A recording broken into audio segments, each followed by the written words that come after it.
Cedar Hills seemed like a place where time had stopped somewhere in the middle of the last century. With a population of 4,000, it had one main street lined with shops, cafes, and a bank, 2 traffic lights, and an auto parts factory on the outskirts of town. Everyone knew each other, and news spread faster than the internet. Valerie Cheng had been wiping tables at Mary's Diner for 3 hours straight, even though they had been clean for ages. The morning shift was coming to an end, and there were hardly any customers left. Only old Frank sat at a corner table, sipping his coffee for half an hour and leafing through the local newspaper, the Cedar Hills Herald. At 26, Valerie looked younger than her age, but her eyes showed the weariness of someone who had seen more than she should have. Her dark hair was neatly pulled back into a ponytail, and her white uniform was immaculate but cheap. At first glance, she looked like an ordinary waitress in a small town. However, her manicure cost more than she earned in a week, and her Michael Kors handbag clearly didn't match her $8 an hour salary. "More coffee, Mr. Harris?" she asked, approaching Frank with a coffee pot. The old man looked up from his newspaper and nodded. "Thank you, dear. I'm reading about the new contract for the stone factory. They say there will be a lot of new jobs." Valerie poured the coffee, trying to keep a neutral expression on her face at the mention of the Stone name. "That's good for the town. Yes, Richard Stone knows how to run a business. He's a good man. It's just a shame his wife's been so ill lately. Cancer, they say." Frank shook his head. "But he's holding up well. I often see his car in town, working late." Valerie felt her stomach tighten. "Excuse me, I need to go to the kitchen," she muttered and quickly walked away. Meanwhile, on the other side of town, at Collins and Son Auto Repair, 19-year-old Tyler Collins was lying under the hood of an old Chevrolet trying to fix the radiator. His father, Bob Collins, was working on the transmission in the next bay. "Ty, don't forget the oil in that Honda," his father called out. "Mrs. Parker is picking it up at 3. "Already done," Tyler replied, climbing out from under the hood. He was tall and thin, with working hands and honest eyes. After school, he had worked in his father's shop for a year, saving money for college. He planned to study engineering at a state university the following fall. "Listen, son." Bob put down his wrench and looked at Tyler seriously. "Your mother is worried about you. She says you're working too hard and not having enough fun. Why don't you go out with your friends tonight?" Tyler smiled. "Dad, all my friends are either away at college or working. I'm fine." "Well, at least go to the movies. Or that new cafe on Main Street. There's a cute waitress working there, an Asian girl. Mom says she's a really nice girl." Tyler blushed. "Dad, stop it." Bob laughed and went back to work. He knew his son was shy, especially around girls. He was a good kid, but he needed more confidence. Meanwhile, Valerie finished her shift and walked down Main Street toward her apartment. The small one-room apartment above a hair salon cost her $400 a month, almost half her official salary. But somehow she always paid on time and even allowed herself a few small luxuries. Climbing the narrow staircase, she opened the door and immediately went to the window overlooking the parking lot behind the building. There was a black Mercedes with tinted windows. Valerie took out her phone and sent a message. 5 minutes. She quickly changed out of her cafe uniform and into an elegant black dress. She touched up her makeup, sprayed herself with expensive perfume, and went down the back stairs. Richard Stone sat behind the wheel of his Mercedes, drumming his fingers on the steering wheel. At 52, he looked younger thanks to regular exercise and expensive clothes. His gray temples gave him an air of respectability, and his confident gaze spoke of a man accustomed to being in control. Valerie got into the passenger seat, and the car quietly pulled out of the parking lot. "How's it going?" Richard asked without turning his head. "Fine. Frank Harris mentioned your wife today." Richard clenched his jaw. "What exactly did he say?" "That she's sick. Cancer. He said you're doing well to keep going." People talk a lot in this town. Richard turned onto a country road leading to a lake outside of town. "Too much." Valerie looked at him with concern. Lately, he had become increasingly nervous and paranoid. Their meetings, which had once been her only escape from her dull life as a waitress, were now becoming a source of stress. "Richard, maybe we should be more careful? People are starting to notice your car in town." "No one notices anything," he replied sharply. "And they won't if you keep your mouth shut." They drove to a small cabin by the lake, a place Richard rented under a false name for their meetings. Valerie knew it was wrong. He was married, with a sick wife, and she was just a girl who had let circumstances corner her. But the money he gave her allowed her to live, not luxuriously, but without constant fear for tomorrow. $500 here, $300 there, sometimes more, if she agreed to do things she didn't want to do. In the cabin, Richard immediately took out an envelope and placed it on the table. "There's $700. That should be enough for a month." Valerie took the envelope without counting it. She had learned not to ask questions about money. "Thank you." But something about his behavior alarmed her. He was usually more relaxed here, in their secret hideaway. Today he seemed troubled, constantly glancing out the window. "What's wrong, Richard?" He poured himself a whiskey from the bottle he kept in the cabinet. "Nothing special, just some questions at the factory. Checking some documents, nothing serious." Valerie knew he was lying. In the year they had been together, she had learned to read his moods. Something was definitely wrong. Meanwhile, Tyler Collins finished work and decided to take a walk before dinner. His mother insisted that he get more fresh air, so he decided to walk to the lake. It was quiet and peaceful there, a good place to think about the future. He was walking along the path by the shore when he noticed a familiar car parked outside an old cabin.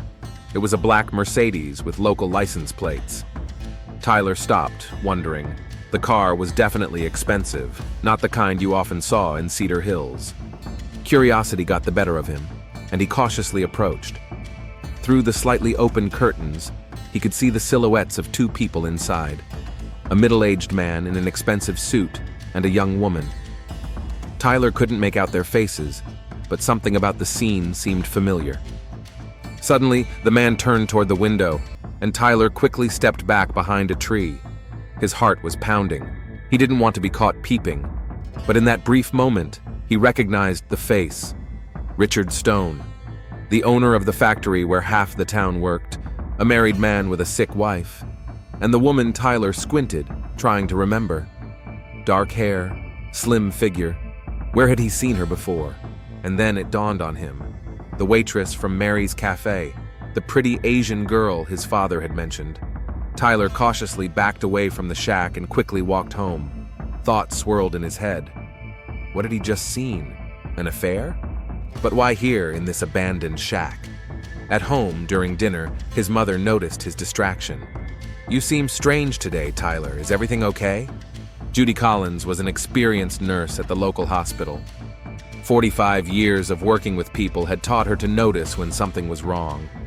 She was a short woman with kind eyes and strong hands that had seen both pain and healing.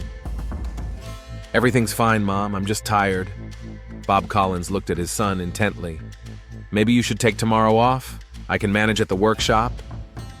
"No, Dad, I'm fine." But Tyler knew he was lying. What he had seen at the lake was bothering him. Should he tell someone? But tell them what? That a successful businessman was seeing a young woman? That wasn't a crime. And yet something about the encounter seemed wrong to him. Maybe it was the secrecy with which it was conducted, or the tension he felt, even watching from a distance.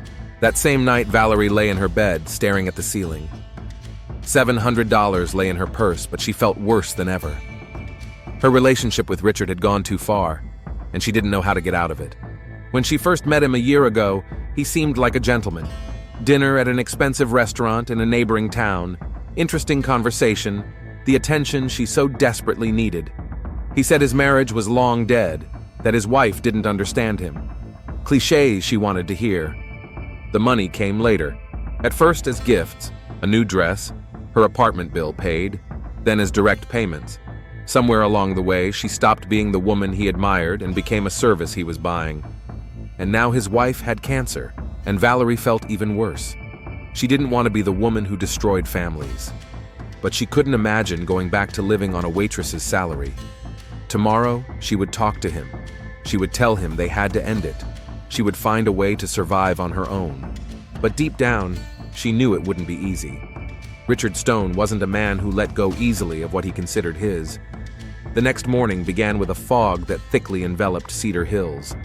Valerie arrived at the cafe earlier than usual, hoping that being busy would help her not think about yesterday. but her hands were shaking as she made coffee, and Mary, the elderly owner of the establishment, noticed her condition. "Dear, you look pale. Why don't you go home?" "No, Mrs. Henderson, I'm fine. I just didn't sleep well." Mary Henderson narrowed her eyes. At 70, she had seen enough young women in trouble to recognize the signs. "If you need help, you know where to find me."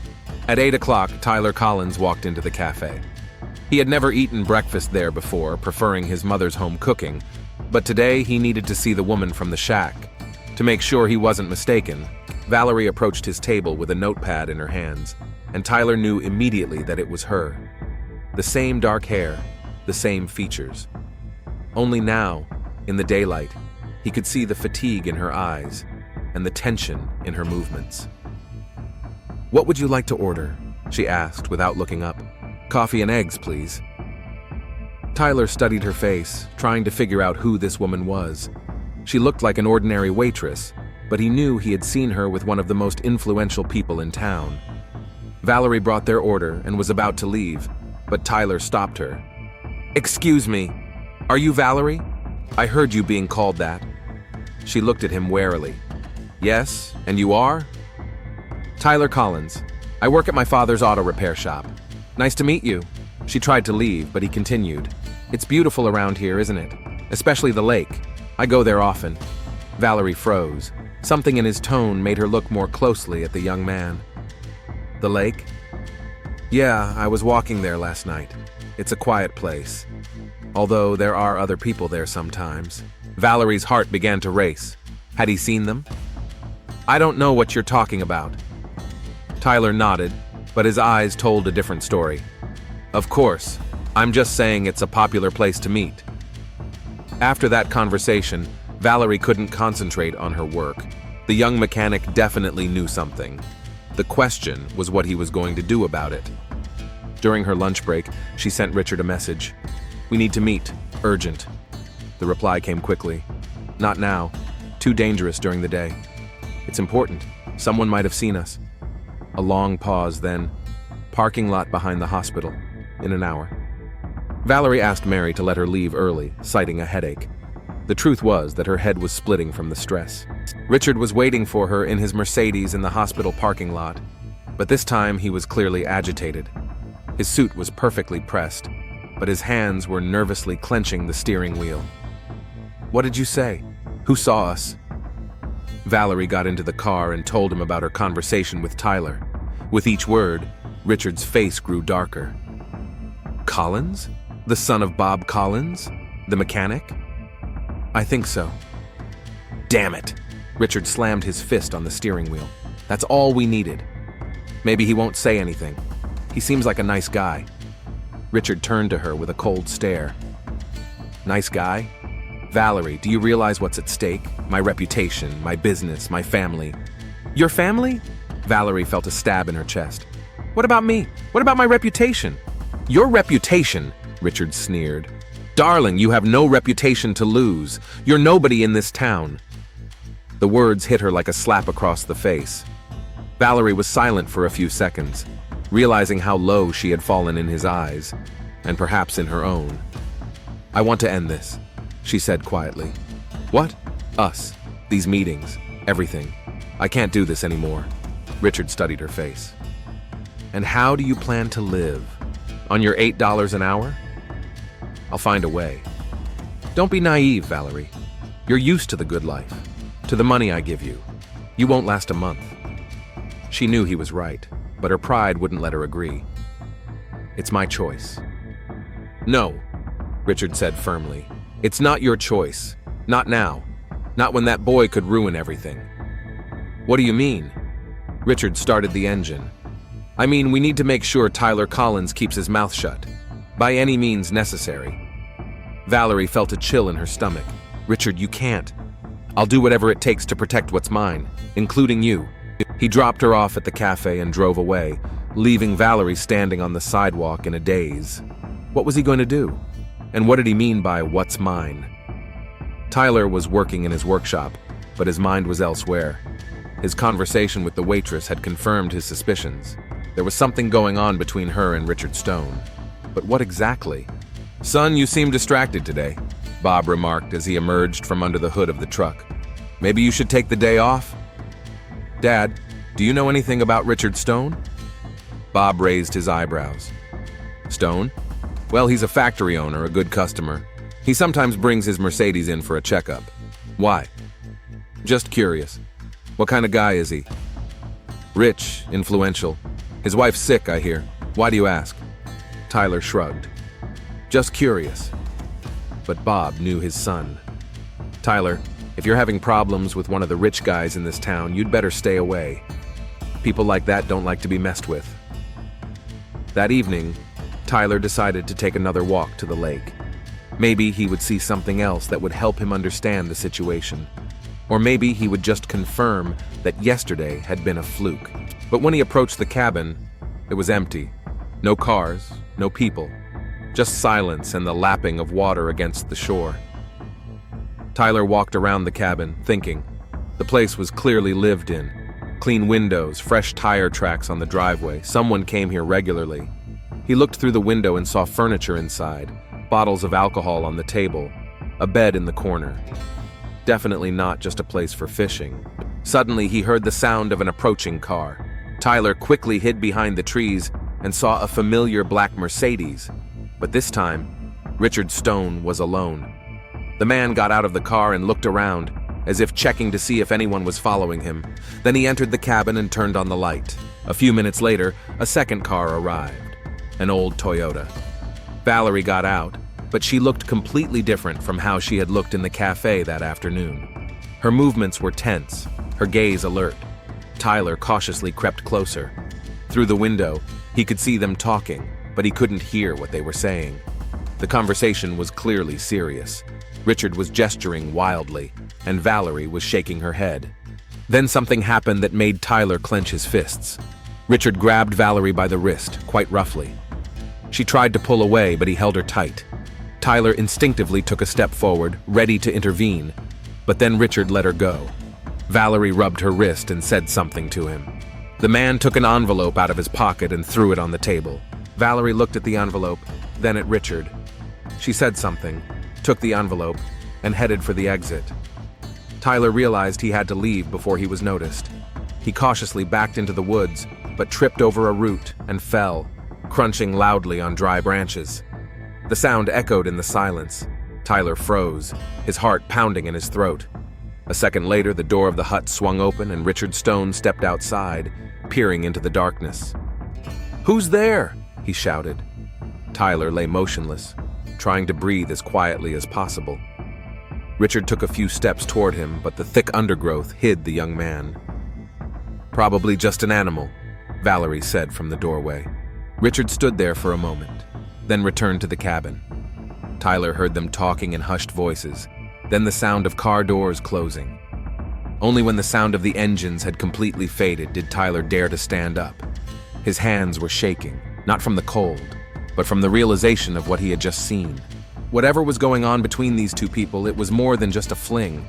The envelope with the money, Richard's rudeness, the fear in Valerie's eyes, it all added up to a picture he didn't like. Tyler slowly walked home, thinking about what to do. Should he tell his parents, the police, or was it none of his business? But the image of Valerie rubbing her bruised wrist wouldn't leave him alone. Whatever their relationship was, the woman clearly needed help, and Richard Stone Tyler had always considered him a respectable businessman.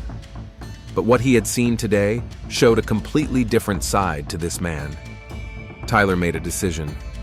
Tomorrow he would try to talk to Valerie again, carefully, without revealing everything he knew. Maybe he could help her. He didn't know that this decision would change all three of their lives forever. Detective Sarah Mitchell sat in her office at the Cedar Hills Police Department, reviewing the week's reports. At 41, she was the only detective in town, a job that usually meant investigating bicycle thefts and domestic disputes. But her experience with the Chicago Police Department had taught her to see the signs of big problems in small details. Over the past few days, strange rumors had reached her. Mary Henderson from the cafe mentioned that her waitress had been acting nervous. Bob Collins said his son had been asking strange questions about Richard Stone, little things that meant nothing on their own. but together created a sense of impending doom. Sarah opened a file on her computer and began to compile informal notes. In a small town, a detective learns to trust their intuition. Meanwhile, Tyler couldn't concentrate on his work. It had been 3 days since his last visit to the lake, but the images of that night wouldn't leave him alone. He stopped by the cafe several times, hoping to talk to Valerie, but she avoided his gaze and kept her interactions to a minimum. "Tyler, pass me the socket wrench," his father asked, but his son didn't hear him. "Tyler." "Huh? Yeah, sorry, Dad." Tyler handed him the tool, but Bob could see that his son's mind was elsewhere. "Son, if you're having problems, you can talk to me." Tyler looked at his father, an honest, straightforward man who had worked with his hands all his life. How could he explain the complexity of the situation to him? "Dad, if you knew someone was doing something wrong, would you intervene?" Bob put down the wrench. "It depends on what it is. If someone is in danger, of course. If it's just gossip, it's better to stay out of it. What if you don't know for sure what's going on? Then you need to find out for sure before you act. Accusations without proof can ruin innocent people's lives." His father's advice only reinforced Tyler's doubts. He had no proof of a crime, only suspicions of an inappropriate relationship between a married man and a young woman. On Thursday evening, Valerie received a message from Richard. "Tomorrow, same place, 8 p.m. She stared at her phone screen for a long time, then wrote, "I was serious. I want to end this." The reply came quickly. "We need to talk. Come over." Valerie knew that refusing would only make things worse. Richard was becoming increasingly insistent and controlling. At work, she noticed some clients looking at her strangely. Had the rumors already started to spread? On Friday morning, Tyler made up his mind. He waited for Valerie to leave the cafe during her lunch break and caught up with her on the street. "Valerie, wait." She turned around, and he saw the fear in her eyes. "What do you want?" "To talk. Alone." "About what?" Tyler looked around. There were a lot of people on Main Street. "Not here. Maybe in the park." Valerie hesitated. Every instinct told her to walk away, but something in the young man's voice made her stop. 5 minutes, she agreed. In a small city park, they sat down on a bench away from the playground. Tyler didn't know where to start. "I know about you and Mr. Stone," he finally said. Valerie paled. "I don't know what you're talking about." "The cabin by the lake. I saw you there. Twice." There was a long silence. Valerie clenched her hands so tightly that her knuckles turned white. "What do you want?" she asked quietly. "I want to help." She looked at him in surprise. "Help? I've seen how he treats you. It's not right." Valerie smiled bitterly. "You don't understand the situation. Then explain it to me." She was silent for a long time, struggling with herself. Finally, she decided, "He's married. He has a sick wife, and I—" She paused. "I need the money he gives me." Tyler nodded. "So it's not love." "For love?" Valerie laughed without joy. "No, definitely not for love." "Then why don't you leave him?" "Where would I go? I could barely make ends meet on my waitressing salary even before I met him. I have no family, no education, no options." Tyler saw the desperation in her eyes. "There are always options." "That's easy to say when you're 19 and have your whole life ahead of you." Valerie stood up. "I have to get back to work." "Valerie, wait."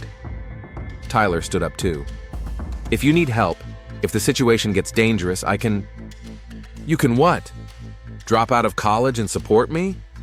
She shook her head. "Forget what you saw. It's for your own good." "What do you mean?" But Valerie was already leaving Tyler with even more questions. That evening, the atmosphere in the cabin by the lake was tense. Richard paced back and forth like a caged animal, while Valerie sat on the edge of the bed, watching him. "The boy knows," he said, stopping in front of her. "Collins knows about us." "How did you find out?" "I have eyes and ears in this town. He was asking questions about me, and today you were seen talking to him in the park." Valerie felt a chill run down her spine. Had they been followed? "What did he tell you?" Richard demanded. "That he saw us here. He offered to help." "Help?" Richard laughed without joy. This naive boy thinks he can save a damsel in distress? Richard, maybe it's time to stop. If people start to suspect something. No! He turned sharply toward her. Now is not the time. My wife is undergoing chemotherapy. There's an audit at the factory, and now this boy could ruin everything. Valerie saw the panic in his eyes. In the year they had known each other, she had never seen him like this, out of control, desperate. What are you going to do? Richard sat down next to her, his voice quieter but no less frightening. I need to know that he'll keep his mouth shut, at any cost. What does that mean? It means that tomorrow you'll meet with him again. Convince him to keep his mouth shut. And if he refuses? Richard took a gun out of his jacket pocket, a small black revolver. Valerie recoiled. Where did you get that? I have a license to carry a weapon, for self-defense. He turned the gun in his hands. But sometimes the best defense is offense. You can't be serious. I'm absolutely serious, Valerie. There's too much at stake. Valerie stood up and moved away from him. I'm not going to be part of this. You will. His voice became harsh. Because you already are. Up to your neck. What do you mean? Richard also stood up and approached her. Who do you think will believe your version of events? A respectable businessman against whom? A waitress who sells herself for money. The words hit her like a physical blow. Valerie felt the ground slip away from under her feet. If that boy goes to the police, I'll say you blackmailed me. Threatened to tell my wife about our affair if I didn't pay you. Who's going to believe you? Valerie realized she had fallen into a perfectly constructed trap. Richard was thinking several steps ahead, and she was just a pawn in his game. I won't threaten an innocent man. Then you'll find another way to keep him quiet. Richard put the gun away. You have the weekend to figure it out. On Saturday morning, Detective Mitchell received a call from Tyler's mother. Detective, sorry to bother you. This is Judy Collins. My son has been acting very strangely the last few days, and I'm worried. Strange in what way, Mrs. Collins? He's been asking questions about different people in town. He seems scared. He's not sleeping well. Yesterday, I saw him writing something in a notebook and then hiding it. Sarah frowned. Judy Collins was an experienced nurse and not one to panic without reason. Have you asked him directly? I tried. He says everything is fine, but I can see that's not true. Detective, I have a bad feeling about this. All right, Mrs. Collins. I'll talk to Tyler, unofficially. After the call, Sarah took out the file with the notes she had been keeping over the last few days. Judy Collins' concern added another piece to the puzzle that was beginning to form an alarming picture. Tyler, meanwhile, sat in his room, writing down everything he remembered about the meetings at the lake. Dates, times, details of conversations. He didn't know why he needed it, but his instincts told him it was better to document everything. On Sunday evening, Valerie made a decision. She couldn't live in this nightmare any longer. Tomorrow, she would talk to Tyler one last time, not to scare him, but to warn him of the danger. And then she would disappear from Cedar Hills forever. She had a small savings account, enough for a bus ticket, and her first month in the big city. It wouldn't be easy, but it was better than the poverty her life had become. She didn't know that Richard Stone had already made his own decision about how to deal with Tyler Collins, and that decision did not include leaving any witnesses alive. On Monday morning, a purchase was made at a gun shop on the outskirts of town. A small pistol, a box of ammunition, all official, with ID checked. The buyer gave a woman's name and address, which subsequent checks revealed to be false. But the store's video camera captured the buyer's face, a face that Detective Mitchell would have recognized immediately if she had known where to look. Monday, October 15th, began with rain. Valerie woke up at 5 in the morning from a nightmare in which Richard was chasing her through dark streets with a gun in his hands. The sheets were wet with sweat. Her heart was pounding. She got up, took a shower, and started packing. One suitcase, the bare essentials, documents, a few clothes, all the money she had managed to save, $1,200. Not much to start a new life with, but better than staying here. At 7 in the morning, she sent Richard a message. I'm meeting him today, for the last time. After that, I'm leaving town. The reply came instantly. "You're not going anywhere. Do what I said." Valerie turned off her phone. Today, she would warn Tyler about the danger, and in the evening, she would get on a bus to Chicago. By the time Richard realized what had happened, she would be long gone. At 8 in the morning, she arrived at work for the last time. Mary noticed how pale and nervous she looked. "Honey, you look terrible. Why don't you go home?" "Mrs. Henderson, I have something to tell you. I'm quitting. Today is my last day." Mary raised her eyebrows in surprise. "So suddenly? What happened?" "Family circumstances. I have to leave town." The elderly woman studied Valerie's face. "Darling, if you're in trouble, you can tell me." Valerie felt a lump in her throat. Mary had been kind to her, and she deserved more than a lie. But the truth was too dangerous. "Everything's fine. It's just time for me to go." At that moment, Tyler was working in the workshop, but his mind was preoccupied with yesterday's conversation with his mother. Judy asked him point blank if his strange behavior and questions about Richard Stone were related. He lied and said he was just curious, but he could see that his mother didn't believe him. At 11 o'clock, Detective Mitchell walked into the workshop. Bob Collins looked up from under the hood. "Detective, what brings you here?" "Hi, Bob. I wanted to talk to Tyler. Nothing serious, just a couple of questions." Tyler felt his pulse quicken. "About me? What for?" Sarah studied the young man. He was definitely nervous. "Your mother is worried about you. She says you've been acting strange lately. Mom always worries." "Tyler, if you're having problems, it's better to talk about them now than wait until they get worse." Tyler hesitated. The detective seemed understanding, but what could he tell her? That he suspected a respectable businessman of having an inappropriate relationship with a young woman? "Everything's fine, Detective. Really." Sarah nodded, but her instincts told her otherwise. "Okay, but if anything changes, call me. Anytime." She gave him her business card and left, leaving Tyler even more confused. At noon, Valerie received a message from an unknown number. "Meet me at 3 at the old mill. We need to talk. Tyler." She stared at the screen for a long time. The old mill was on the outskirts of town, half a mile from the nearest houses. A deserted place, perfect for a final conversation. At 2 o'clock in the afternoon, Richard Stone sat in his office at the factory, unable to concentrate on his work. His secretary came in twice with documents, but he didn't even look up. In his desk drawer lay the gun he had bought the day before. Small, but deadly. His phone was silent. Valerie hadn't responded to his messages since morning. That could only mean one thing. She had decided to disobey him. At 2:30, he left the factory, telling his secretary he was going to meet with clients. The black Mercedes headed for the old mill. Valerie arrived first.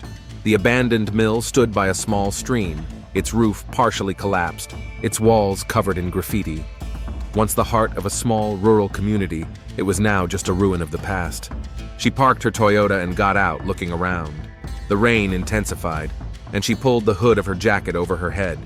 In her purse were documents and money, everything she would need to escape, and a gun that Richard had made her take for safety. Tyler arrived 5 minutes later on his old motorcycle. When he saw Valerie, he turned off the engine and walked over to her. "Thanks for agreeing to meet," he said, shaking the rain off his jacket. "What did you want to say?" Tyler could see the tension in her posture, the fear in her eyes. "Valerie, I don't know what's going on between you and Stone, but I feel like you're in danger." She smiled bitterly. "You have no idea how much." "Then let me help. I can go with you to the police." "No!" Valerie interrupted him sharply. "The police are the last place we should go." "Why?" She hesitated, struggling with herself. Finally, she made up her mind. "Because he has a plan to turn everything against me. If you go to the police, he'll say I blackmailed him." Tyler frowned. "And you believe him? He has money, influence, reputation. I have nothing." Valerie stepped closer. "Tyler, forget what you saw. Pretend you don't know anything. For your own safety." "What safety? What are you talking about?" At that moment, they heard the sound of an approaching car. A black Mercedes came around the corner and stopped 50 meters away from them. Valerie paled. "No, this wasn't supposed to happen." Richard Stone got out of the car slowly, with dignity, as if he were in his office, and not in a deserted area in the rain. In his right hand, he held a gun, pointing down, but ready to use. "Valerie, you've disappointed me," he said as he approached. Tyler instinctively stepped between them. "Mr. Stone, there's been some kind of misunderstanding." "No misunderstanding, young man. You saw something you shouldn't have seen, and now that's causing problems." "Richard, let him go," Valerie said. "He didn't do anything. He knows. That's enough." Richard raised the gun. "In a small town, reputation is everything. And you, boy, are threatening my reputation." Tyler raised his hands. "I haven't said anything to anyone, and I won't." "Words, just words." Richard shook his head. "I can't take that chance." Valerie saw the determination in his eyes and knew he wasn't bluffing. Richard was really going to kill Tyler, an innocent young man whose only crime was being in the wrong place at the wrong time. "Richard, please," she began. "Shut up, Valerie. You've done enough by refusing to do what I asked." Tyler slowly moved to the side, trying to find cover, but Richard watched his every move. "Stay where you are, boy. Don't make this any harder." "People know where I am," Tyler said, even though it was a lie. "If anything happens to me, nothing will happen. An accident while hunting. It happens every year." Valerie watched the scene unfold in slow motion. Richard slowly raised the gun, aiming at Tyler. The young man froze, realizing that running was useless, and she stood there doing nothing. And suddenly something inside her snapped. All the humiliation of the last year, all the fear and despair turned to rage. She couldn't let this happen. She couldn't let Richard kill an innocent man because of her mistakes. Valerie took the gun out of her purse, the same one Richard had made her take. The small black revolver trembled in her hand. "Richard, stop!" He turned around, saw the gun in her hands, and laughed. "Seriously, Valerie, are you threatening me? Let him go, please. Put the gun down. You don't even know how to use it." Richard turned back to Tyler, ignoring her. Her finger touched the trigger. "No!" Valerie screamed. The shot rang out over the abandoned mill, echoing off the ruined walls, but it wasn't Tyler who fell. Richard Stone staggered, clutching his shoulder, which was bleeding profusely. The gun fell from his hand. "You shot me?" he whispered incredulously. Valerie stared at the smoking barrel in her hands, unable to believe what had happened. She had only wanted to scare him, to make him stop. But the gun had fired. Richard took a step toward her, rage burning in his eyes. "You'll regret this, bitch!" He bent down to pick up his gun with his good hand. Valerie saw that he had no intention of giving up. Wounded, bloodied, but still intent on killing them both. The second shot rang out almost immediately after the first. This time, Richard Stone fell and didn't get up. The bullet had hit him in the chest, right in the heart. His eyes remained open, staring at the gray, rainy sky. Valerie stood over the body, the gun still smoking in her hand. She didn't remember pulling the trigger a second time. All she remembered was fear, rage, and a desperate desire to stop him. Tyler slowly approached her. "Valerie?"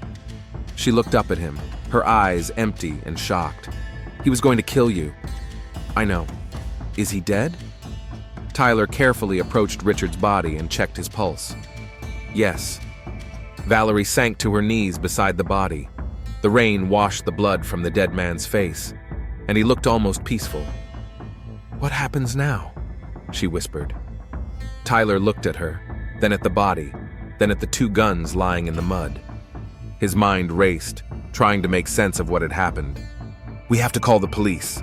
They won't believe me." Valerie shook her head. "A wealthy, respected businessman and a corrupt waitress. Who would believe us?" "They'll believe the truth. I'll tell them what I saw." Valerie looked at him with bitter gratitude. "You'd do that? After everything? He was going to kill me, and you saved my life." Valerie stood up, still holding the gun. The rain was getting heavier, turning the ground to mud. Richard's blood trickled down in pink streams toward the stream. "Tyler, do me a favor." "What?" "Wait an hour before you call the police.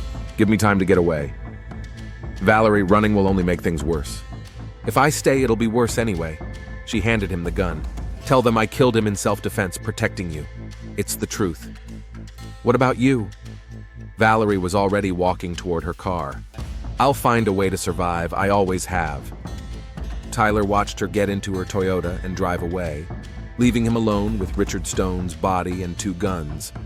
The rain continued to fall, washing away the traces of what had happened. He took out his phone and dialed Detective Mitchell's number. His voice trembled as he spoke. "Detective? This is Tyler Collins. I need help. There's been a murder." Valerie drove down the empty road leading out of Cedar Hills, crying. Tears of relief, grief, and fear mingled on her face. Richard Stone was dead. The nightmare was over. But a new one had begun, a life on the run. In the rearview mirror, the small town disappeared into the rain-filled haze. She would never see Cedar Hills again, and maybe that was for the best. Detective Sarah Mitchell arrived at the old mill 20 minutes after Tyler's call. The rain hadn't let up, turning the crime scene into a muddy mess. She saw a young man sitting on a rock next to the body, 2 guns lying nearby. "Tyler, step away from the body," she said, pulling out her gloves. "Where's Valerie Cheng?" "She left, an hour ago." Sarah examined Richard Stone's body. 2 gunshot wounds, one in the shoulder, one in the chest. Death was instantaneous from the second shot. "Tell me everything from the beginning." Tyler told the truth. How he had accidentally witnessed the meetings at the lake, his conversations with Valerie, how Richard had arrived with a gun and threatened to kill them. "She saved my life," he concluded. "Stone was going to shoot me." Sarah listened intently, taking notes. The story sounded plausible, but many questions remained. "Why didn't you tell anyone else what you saw before?" Tyler lowered his head. "I didn't think it was any of my business, and I wasn't sure anything criminal was going on." As they spoke, forensic technicians from a neighboring county and the coroner arrived. Little Cedar Hills was not prepared for a murder investigation of this magnitude. At the hospital, Judy Collins received a call from her husband. "Judy, Tyler is okay, but something serious has happened. Richard Stone is dead." Judy felt the blood drain from her face. "What? How?" "Shot. Tyler witnessed it. Details are unclear at this time." Judy left her shift to a colleague and rushed to the mill. Seeing her son alive and unharmed, she cried with relief. "Mom, I'm fine," Tyler said, hugging her. "What happened, son?" Tyler told his mother the same story. Judy listened with growing horror. Her son was at the center of a scandal that would rock the entire town. 3 hours later, Detective Mitchell had a preliminary picture of what had happened. Ballistics showed that both shots had been fired from the same gun, the one that belonged to Valerie. Richard's second gun had not been used. "Self-defense," she told the deputy sheriff, "but we need to find the shooter." By that time, Valerie was already 100 miles away from Cedar Hills. She stopped at a gas station to fill up her car and buy coffee. Her hands were still shaking as she handed the cashier the money. The TV in the corner of the store was already showing the news. "Influential businessman shot dead in Cedar Hills. Police are searching for a suspect." Valerie quickly left the store and drove on. She had to get to Chicago, blend into the big city, become invisible. In Cedar Hills, news of Richard Stone's death spread like wildfire. By evening, a crowd of reporters had gathered outside the Stone home. Elizabeth Stone, the deceased's wife, was in the hospital undergoing chemotherapy and was unable to comment. Mary Henderson closed her cafe early. She couldn't believe that her quiet waitress Valerie could have killed someone. "Such a quiet girl," she told her neighbor. "She did seem tense lately, though." Bob Collins sat in the living room hugging his wife. Tyler had been giving a statement at the police station for 4 hours. "How did our boy get mixed up in this?" Judy whispered. "I don't know, but he's alive, and that's what matters." The next day, Detective Mitchell obtained a search warrant for Valerie's apartment. The small room above the hair salon told the story of a hasty departure. Clothes were scattered about, drawers were open, but there were no personal documents or photographs. In the trash can, Sarah found torn letters. Picking up the pieces, she read several messages from Richard Stone. Short, businesslike instructions about meetings, no tenderness or romance. "This looks more like business correspondence," she remarked to her assistant. At the local bank, Sarah learned that Valerie had regularly deposited large sums of cash. Over the past year, more than $20,000. That's not something you can earn as a waitress. The picture was becoming clearer. Valerie Chung was Richard Stone's mistress. But what led to her murder? Tyler provided the answer during a detailed interrogation. Stone was afraid that their relationship would become public, especially now that his wife has cancer. It would have ruined his reputation. And he decided to kill you to silence you? Yes. Valerie tried to stop him. She hit him in the shoulder first, probably by accident, but he didn't give up. He wanted to raise his gun. Then she fired a second shot. Detective Mitchell studied the testimony. The story made sense, but questions remained about the motive. A week later, the search for Valerie Cheng led to Chicago. Her car was found abandoned in a bus station parking lot. Surveillance cameras recorded her buying a bus ticket to Detroit. In Detroit, the trail went cold. Valerie seemed to have vanished into thin air. Meanwhile, in Cedar Hills, life slowly returned to normal. Richard Stone's funeral was attended by a large crowd. Half the town came to say goodbye to the man who had provided jobs for many families. Elizabeth Stone, pale from chemotherapy, stood by the coffin surrounded by relatives. She knew nothing of her husband's secret life and did not fully understand why he had died. He was a good man, she told Detective Mitchell after the funeral. Yes, sometimes too demanding, but he cared about his family and the town. Sarah did not tell the widow the details of the investigation. Some truths are better left untold. A month later, the case was handed over to the district attorney's office. Valerie Chung was charged with murder in excess of necessary self-defense. If found guilty, she would face 5 to 15 years in prison. Tyler Collins returned to work at the workshop, but his plans to go to college had to be put on hold. He was a key witness, and the prosecutor demanded that he be present at the trial if Valerie was found. "You did the right thing," his father told him. "You told the truth." "But she saved my life, Dad, and now she's wanted by the police. It was her choice to run away. It's not your fault." Judy Collins watched her son with concern. The event had changed him. He had become more serious and pensive. The innocence of youth had disappeared on that rainy day at the mill. In the winter of 2025, an unexpected event occurred in Cedar Hills. A letter with no return address arrived at the police station. Inside was a flash drive and a short note. "This will help you understand the truth." The flash drive contained a video recording from a surveillance camera in the cabin by the lake. Richard Stone had installed it there for security, but forgot to turn it off on the day of the murder. Detective Mitchell watched the recording with growing understanding. The video showed everything: Richard's threats, his attempt to shoot Tyler, and Valerie's shots in self-defense. "Clear self-defense," said the prosecutor after watching it. "If we find her, the charges will be dropped." But Valerie was never found. She disappeared into the big world, leaving behind only memories and questions. In the spring, Tyler finally got into college. On the day of his departure, he stopped at the old mill. The place had been cleared. No traces of the tragedy remained. Only the wind rustled in the ruins, and the stream murmured peacefully, as if nothing had happened. He thought about Valerie. Where was she now? Was she alive? Had she found a way to start a new life? He had Detective Mitchell's business card with her personal number in his pocket. "If she ever contacts you, tell her the charges have been dropped," Sarah had asked. But there was no call. Elizabeth Stone sold the factory and moved to California to live with her sister. The chemotherapy was successful and the cancer went into remission.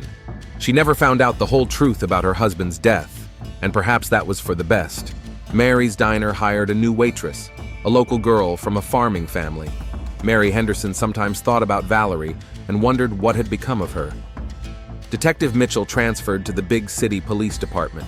Valerie Chung's case remained in her files as a suspect wanted, but she knew the search was futile.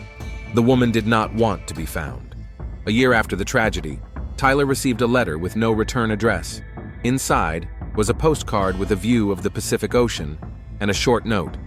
"Thank you, I'm fine." No signature, no identifying marks. But Tyler knew who the letter was from. He showed the postcard to Detective Mitchell when she came to visit her parents. "So she's alive," Sarah said, "and somewhere on the West Coast. Are you going to look for her?"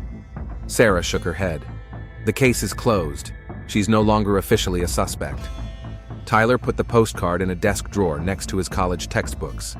Sometimes, late at night, he would take it out and think about the woman who had saved his life at the cost of her own freedom. Life went on in Cedar Hills. New stories replaced old ones. But the old-timers remembered the story of the wealthy businessman, the young waitress, and the mechanic whose lives intersected on a rainy day at an abandoned mill for a long time to come. It was a story about how the secrets of a small town can turn into tragedy, about how even the quietest people are capable of desperate acts when they are cornered, and about how sometimes justice does not come from the courtroom, but from a moment of moral clarity when a person decides to protect the innocent, no matter the cost. Valerie Chung is gone, but her story remains. A reminder that behind a respectable facade, dark secrets can lurk, and that true courage sometimes requires sacrificing everything for the right thing. In the Cedar Hills police files, the case was listed as closed. But for those who lived through those events, it will forever remain an open wound, a reminder of how quickly life can change and how expensive the truth can sometimes be.